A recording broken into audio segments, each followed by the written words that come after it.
It feels like every day there's a headline about another player going to Saudi Arabia. Today it was confirmed that Marcelo Brozovic is going to be leaving Inter Milan and moving over to the Middle East. Now, there's been a lot of deals that are confirmed, signed, sealed, and delivered over the line, and there's so many rumours it's been really hard to keep a track of. I wanted to have a quick look at the ones that were actually pretty confirmed and nailed on to be happening, if not done already.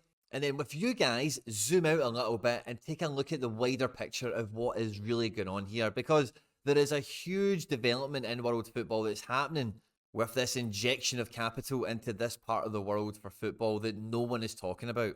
We had some great interactions on the Tonali Newcastle video yesterday, so thanks to everyone that got involved with that. Next time we pick up with Newcastle, I will be referencing some of those threads and comments from before and bringing them back in. So at any point in this video, again, same story. If you laugh, you learn, you like something or whatever, please do like and subscribe to the channel. We're trying to get to 10,000 subscribers before the new European season, and we can't do that without your support. So if you do enjoy the stuff, please do hit the likes, all that good stuff.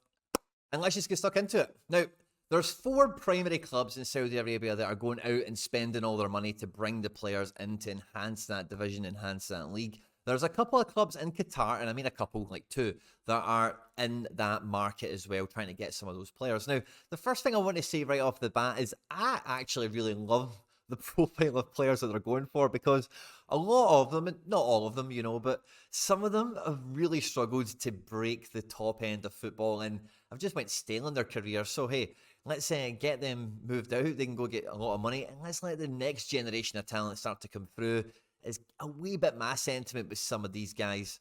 Now, the first club we'll talk about is only going to be 2 seconds because there's not much going on there, and that is Al Ahly. Now, there's 2 Al Ahly's out in the Middle East. One is in Qatar and one is in Saudi Arabia. The one in Saudi Arabia that has just signed Edouard Mendy from Chelsea has just been promoted from the first division into the professional one. So they have a division, they have a second tier Saudi Arabia team and Edouard Mendy in goals now. Can't find anything else on their team other than they're heavily linked to Bernardo Silva and Riyad Mahrez. But at the moment, they've just got a goalkeeper. Let's see how they charge on for the busy window for them. Now, Ronaldo's team, Al Nassr, on the other hand, is a totally different kettle of fish. Behind David Ospina, they also have Boca Juniors' former #1 goalkeeper on their bench, who's been here on loan. Ospina's had a bit of an injury. In defence, they've got, yes, Luis Gustavo is still playing football alongside a guy called Gonzalez, who's from Marseille previously, and Gillian Conan from Reims, you know, one of those kind of mid-table French teams. But look at that midfield. That is a Champions League level midfield like this season. William Carvalho from Betis, signed, sealed, delivered and confirmed. Saul Niguez from Atletico Madrid is like 98% done. Brozovic confirmed today. Ziyech, as we know, has been completed, and Anderson Talisca and Cristiano Ronaldo already at the club. So it feels like this Al Nassr team are really serious, and the quality of side that they're starting to build, they should be scoring like 10 goals a game. Now, I by no means am a Saudi Arabian football expert, but I've put a few bets on in my time, and I'm familiar with some of the names of some of the teams over the years. And when I seen that Al Ahly team had been promoted from the 2nd division up, there was another team in there called Al Ain. And I know a lot of these teams repeat their names in different countries, but I know these teams have played like AFC Cup, which is like the Europa League, or AFC Champions League at some point over the last like 15 years, and they find themselves in that 2nd division. It is, as we know, a very low-ranked domestic game anyway, and it does really rely on the imports that are coming in. So outside of these teams that are really recruiting, everyone else is going to be total cannon fodder. And how good is this? The guys at QuinnBet have enhanced their UK welcome offer, where you can now get a free bet up to £35.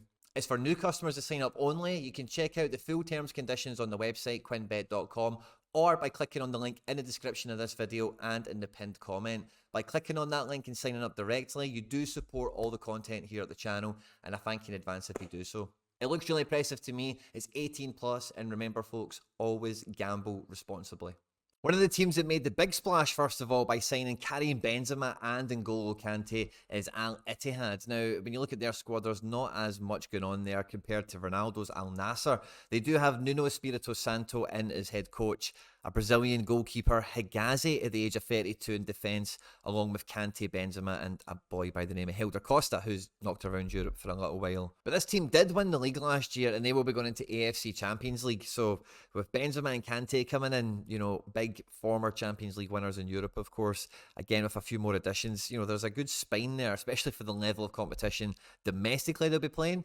And on the continental scene, there's maybe not enough here. Al Hilal probably made one of the biggest shock headlines by signing Ruben Neves. And as I come on to record this, it sounds like Marco Verratti is all but confirmed to be coming to this club as well, to be playing midfield, which sounds incredible. But they have already signed Koulibally in the team already. They had Andre Carrillo, who was a big World Cup star, was pretty good for Watford in the Premier League for about 3 minutes. And Moussa Marega, formerly of Porto, Champions League player. They've already signed Mendy, Iran international from Porto as well. And they're heavily rumoured to be signing Demarai Gray. Now, even if this doesn't happen, maybe this is the kind of shape they're going to play. But again, very good Champions League standard kind of squad here that they're trying to build in their spine. And this is a competition that, let's be honest, no one's really going to be tuning in to watch. But these teams, if they do put up massive scorelines on a weekly basis, that will be something that grabs some headlines. And for guys like Ronaldo especially, and maybe one or two of the other guys that may be transferring to this league, scoring buckets of goals and winning medals, as long as they keep doing that and they're getting paid very well, that's kind of job done for them. But is Saudi Arabia expecting all their stadiums to get filled up with locals coming to see all the superstars play every week, home and away? Do they expect peak players from around the world to desire to go and play in the Saudi Arabian division? I don't think so. But Ronaldo did say a few months ago he thinks Saudi Arabia could become a top 5 division in the world. And that's why I want to zoom out with you on this one. Because as we all know, across football, at the kind of political level of it, the bureaucratic level, it's all a power struggle for money, TV money.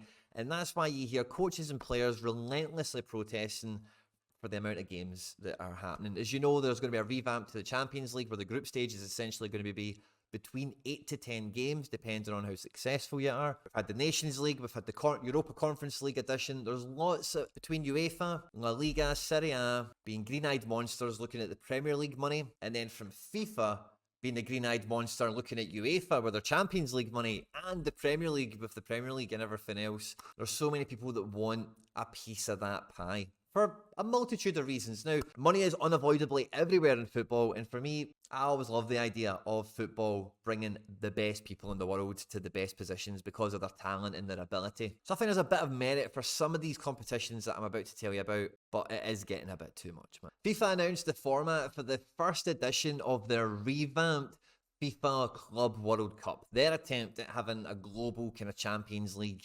commercial money-making football machine thing like everyone wants. And the first format looks quite appealing on the face of it. It's 32 teams, and all the teams that qualify for it are historic winners of the premier continental competition across all of these places. Now, the problem with this competition will become this will not be every 4 years like the International World Cup. FIFA, of course, will want to do this every season. They're setting their stall out with it being a 32-team division, 32-team competition from the off. And as you can see, there's a mixture of representation across the board. We get 12 clubs from UEFA, which going forward, that will be a mixture of the, not just Champions League winners, Europa League winners, but La Liga winners and Serie A. Those kind of guys are going to be clicked into this, the guys with the big audience, the big brand. In CONMEBOL, we're going to get 6 clubs. They're going to make sure that we can get guys like River Plate, Boca, Corinthians, Sao Paulo, all these big South American powerhouse teams involved. But the thing that's really let this competition down historically is that really, beyond it being Europe versus South America, there's never been much going on. But CONCACAF, MLS and Liga MX teams are starting to get a bit better. Their infrastructure, their divisions, particularly MLS, is growing in stature and talent. And they, having 4 clubs to represent them, that might be an interesting little factor, which is going to be the same as the Asian Confederation. So there's going to be 4 clubs. Now, the Champions League historically is won by Middle Eastern or, South Korean clubs. I think Japan have won. They won one recently. I think they might have maybe Vissel Kobe or somebody.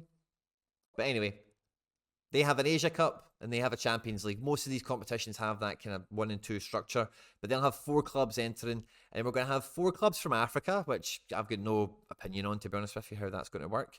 And then we've got 1 from Oceania, so it is what it is. But going forward, as I say, they're not going to be able to use historic, like the last 4 winners between these time periods that will qualify. They're going to say this season, who finished here, who won this, who won that. And FIFA want to get together for a mega powerhouse competition. So Saudi Arabia see themselves as probably having a prime position to get into that competition on an annual basis. They don't need Champions League. They don't need the Champions League money. They're going to hitch themselves to the FIFA Club World Cup, probably alongside MLS, probably alongside Brazil and Argentina, because they value this competition for its merit already. And if they can get more money behind it, then they can play against European clubs, the big European clubs, and maybe beat them in games that mean something. This competition could get a lot of support from elsewhere. But the problem, like I've said a few times, is that there's just so many games now. Domestic, international, intercontinental, and everything else in between. But when you're struggling to think, why would Saudi Arabia go to all this effort? Surely, what is the long-term game? I think that they think that they have got a sneaky backdoor entrance into what would be the Champions League of the future. So it'll be really interesting to see how these 4 teams, the couple of teams from Qatar that are maybe spending some money, how they progress, not just in the transfer window, but particularly in their intercontinental competitions over the next 2 or 3 seasons especially. The first year for this FIFA Club World Cup is 2025, and under the right conditions, we could see one last dance, Ronaldo versus Messi. If Messi and Inter Miami somehow managed to qualify for it, because that Ronaldo team has got a great shout of qualifying for it. No 2 ways about it. I'd be really interested to read the comment section on this one and get your thoughts on everything we spoke about. The business that's happened so far, the caliber of players that are going there. What does it really mean for the landscape of football? And like I said earlier, this is all going to fall into a big part of a power play for TV money. And we've heard it already from Carragher and for Neville talking about embargoes and all the rest of it. The Premier League wants to keep the Premier League money as high and push it higher every season. UEFA want to take the Champions League and get that making more money every season. And FIFA want to make just more money every season. So anything that bumps into one another, they're always just going to look after their own interest when we see this stuff. And it's going to get to the point where when it comes to the fixture list and the amount of competitions that are available for the elite players, the top divisions, the top teams, the world-class players, people are going to need to sit down around the table and just start scrapping some divisions and getting some priorities in place. I would love a viable Club World Cup where it is like Boca against Real Madrid and Juve against Corinthians and, you know, stuff like that. And I want to see the Champions League really reward teams around Europe as well that do make it and do perform well there. Being a Celtic fan, obviously, quite selfishly. But yeah, this is just a string of developments that are ringing on, guys. So I'll be really interested to read the comments section on this one and see what you guys think about everything in the video today. Don't forget to like, subscribe, share, and retweet, and all that good stuff. Stay out of trouble, and I'll catch you on the next one. Take care. Bye-bye.